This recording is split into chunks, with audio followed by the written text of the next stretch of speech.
나 기다립니다. 내 영혼 지치고 더 이상 견뎌낼 힘조차 없어도 그러나 내 맘은 주 신뢰합니다. 주님만 내 삶의 주인 되시니 나 기다립니다. 내 영혼 지치고 더 이상 견뎌낼 힘조차 없어도 그러나 내 맘은 주 신뢰합니다. 주님만 내 삶의 주인 되시니 주를 기다려 내 영장 잠이 의심의 파도 덮쳐와도 흔들리지 않고 서서 주만 바라보리라. 사랑하는 원무도에게 너의 환자가 어울리고 있는 일당의 진짜 문제는 순전히 기독교적이라는 데 있다. 물론 각자 관심사가 다르긴 하지만 그들을 묶고 있는 끈은 여전히 순전한 기독교란 말이야. 우리의 바람은 이왕 그리스도인이 된 인간이라 하더라도 기독교와 무엇이라는 심리 상태를 유지하게 만드는 것이다. 무슨 소린지 알겠지? 기독교와 위기, 기독교와 신심리학, 기독교와 나치 독일의 신질성, 기독교와 신유의 역사, 기독교와 심령연구, 기독교와 채식주의, 기독교와 맞춤법 개혁 같은 걸 찾게 하라고. 어차피 그리스도인이 될 수밖에 없는 인간이라면 적어도 무언가 다른 그리스도인을 만들어야지. 신앙이 있어야 할 자리에 무언가 기독교적 색채를 띤 유행을 들어앉히라고. 예나 지금이나 변함없는 것이라면 무조건 질색하는 감정을 파고들라 이 말이야. 이 감정은 우리가 인간의 마음이 만들어낸 가장 값진 열정이다. 이 감정이야말로 종교에서 이단을, 조언할 때는 어리석음을, 결혼 생활에서는 부정을, 우정에서는 변덕을 일으키는 원천이지. 인간은 시간 속에서 사는 존재인지라 현실을 연속적인 형태로 경험하게 되어 있다. 그러니 현실을 많이 경험하려면 그만큼 다양한 걸 많이 경험해야 하는 게야. 이것은 곧 변화를 경험해야 한다는 뜻이다. 이렇게 인간에게는 변화가 필요하기 때문에 원수는 인간이 먹는 걸 즐기도록 변화도 즐겁게 해놓았다.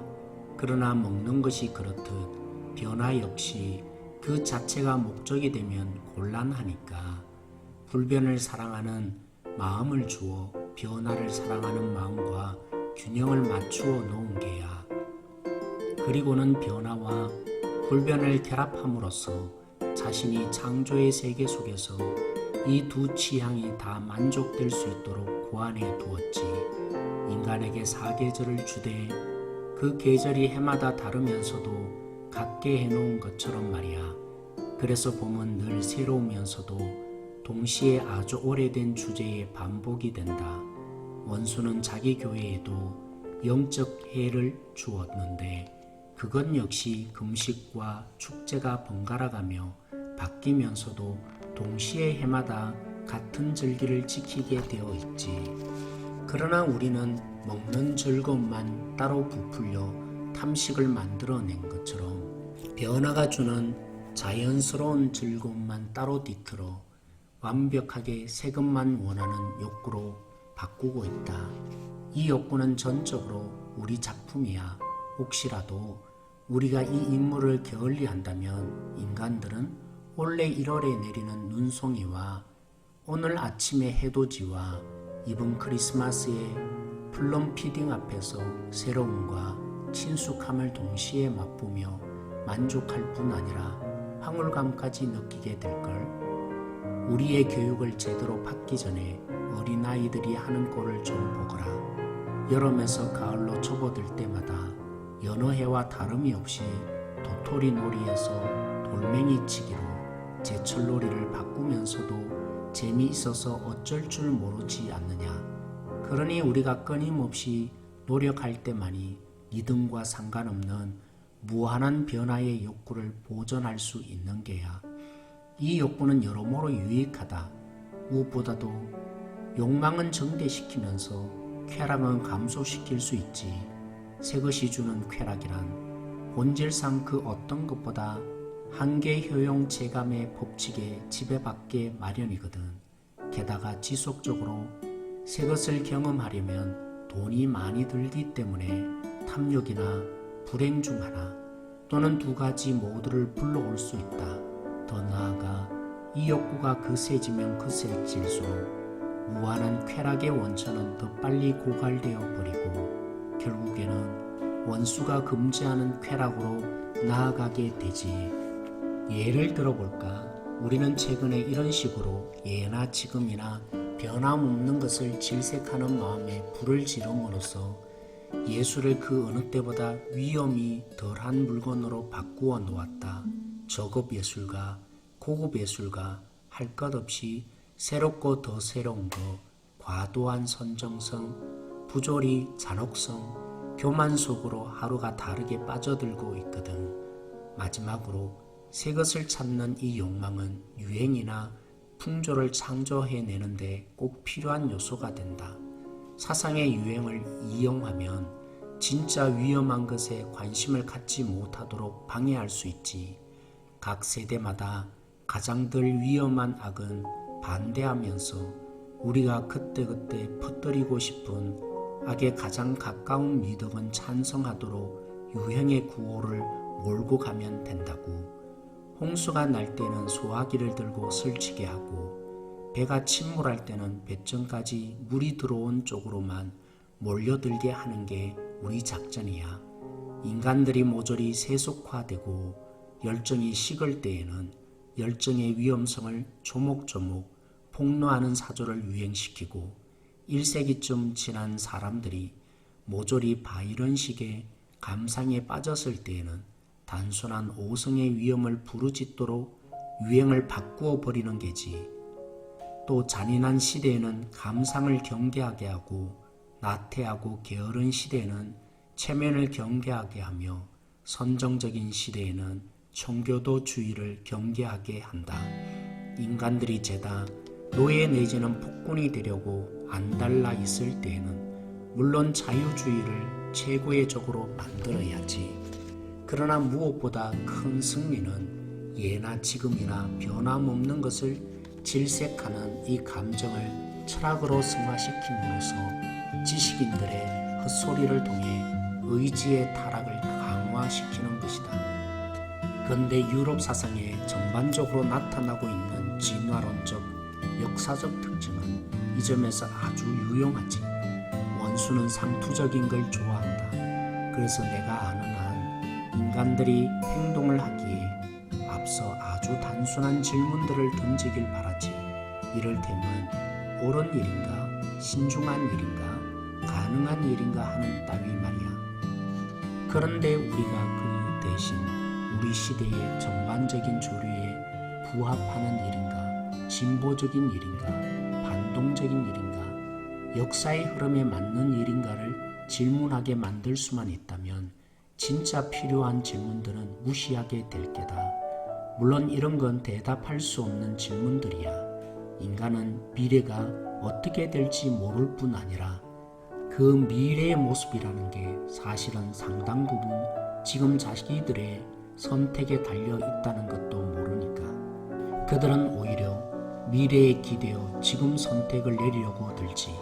그 결과 인간들이 이런 진공 상태에서 우왕좌왕하는 사이에 살짝 침입하여 우리가 이미 정해놓은 행동을 하게 만들 좋은 기회가 생기는 게야. 게다가 우린 이미 큰 일을 하나 해놓았다. 한때 인간들은 좋은 변화와 나쁜 변화 또는 좋지도 나쁘지도 않는 변화를 구분할 수 있었지. 그런데 우리는 이런 지식을 상당 부분 제거하는 데 성공했다. 불변하다는 기술적 형용사를 정체된다라는 좀 더 감각적인 형용사로 바꾸어 버렸거든. 우리는 미련한 선택받은 영혼만이 얻을 수 있는 약속의 땅이라고 생각하도록 인간들을 훈련시켜 놓았다. 물론 실제로야 직업이나 신분에 상관없이 1시간당 60분의 속도로 찾아오게 되어 있는 것이지만 너를 아끼는 삼촌 스크루테이프. 9월 셋째 주 스크루테이프의 편지 25번째입니다. 새로움을 추구함으로 기독교의 본질에서 벗어나게 하는 부분을 다루고 있습니다. C.S. 루이스가 표현한 신앙의 자리에 기독교적 색채를 띤 유행을 들어앉히라는 말은 제가 대학 때 읽었던 책 자크 엘룰의 뒤틀려진 기독교를 생각나게 합니다. 기독교가 다른 그 무엇으로 변질되어 버렸다고 기독교라 하지 않고 엘룰은 영어 대문자 X라고 강하게 표현하며 비판을 했던 것과 같은 맥락입니다. 그렇게 타락시키기 위해 변화 없는 것을 무조건 질색하는 감정에 파고들라고 했습니다. 시간 속에 사는 우리는 현실을 연속적으로 경험하는데 다시 말해 변화를 경험해야 한다고 했습니다.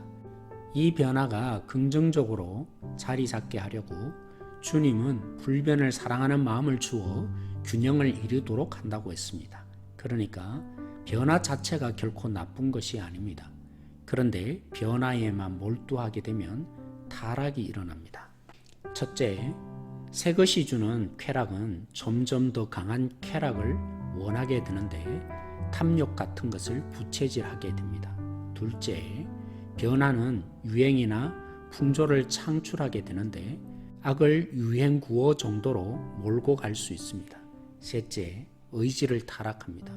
왜냐하면 옳은 일인가 묻기보다 시대적 흐름에 적합한가를 묻게 되고 미래는 특별하게 선택된 영웅에게만 얻을 수 있는 것이라 생각하게 되기 때문입니다.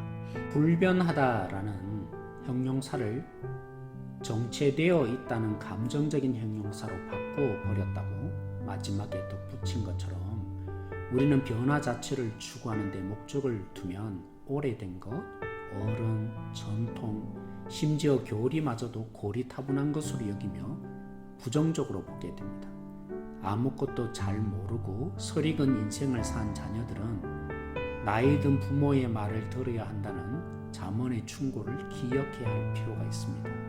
레위기 19장 32절에 샘머리 앞에 일어나고 노인의 얼굴을 공경하며 내 하나님 여호와를 공경하라고 했습니다. 하나님을 공경하듯이 왜 다음 세대는 옛 세대를 공경해야 합니까? 무조건 공경하라는 말이 아니라 수많은 인생의 경륜 속에 하나님에 대한 지혜를 가진 자들이기 때문입니다. 그런 의미에서 하나님의 말씀의 진리가 총체적으로 결론 내린 교리를 잘 익혀야 합니다. 옛것이라고 고리타분하다고 여기지 말아야 합니다. 옛것을 무조건 따르라는 말이 아닙니다. 종종 시편에 새 노래로 찬양하라는 말을 종종 합니다. 우리에게 유명한 성경 구절 마음을 새롭게 함으로 변화를 받아 하나님의 선하시고 기뻐하고 온전한 뜻을 분별하여 사는 것이 영적 예배라는 로마서 12장 1절 2절 말씀을 새겨들을 필요가 있습니다. 하나님의 진리 자체가 시대에 뒤처질 수 없습니다. 하지만 우리가 주님으로 날마다 새로워지지 않으면 하나님의 말씀이 고리타분하여지고 우리의 삶에 살아있는 말씀이 아니라 화석 같은 말씀이 될 수밖에 없습니다. 한 줄 질문입니다. 자신이 주님으로 말미암아 날마다 새로워지고 있습니까? 아니면 새로움 자체에 목적을 두고 있진 않습니까?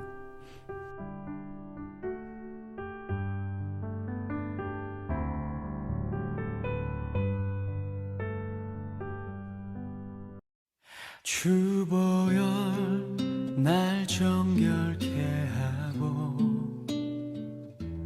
주보혈 날 자유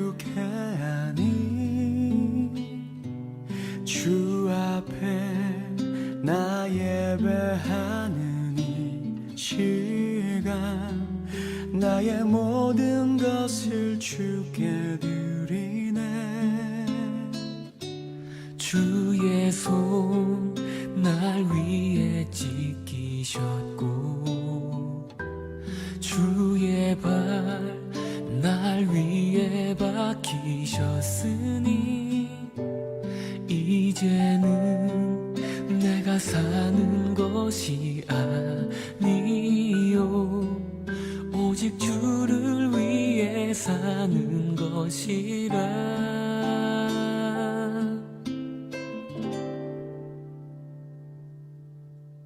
주의 손에 나의 손을 포개고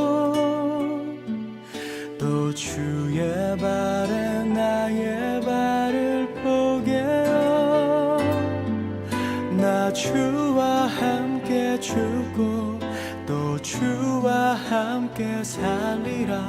영원토록 주 위에 살리라. 주의 손에 나의 손을 포개고 또 주의 발에 나의 발을 포개어 나 주와 함께 죽고 또 주와 함께 살리라. 영원토록 주 위에 살리라. 주 위에 살리라.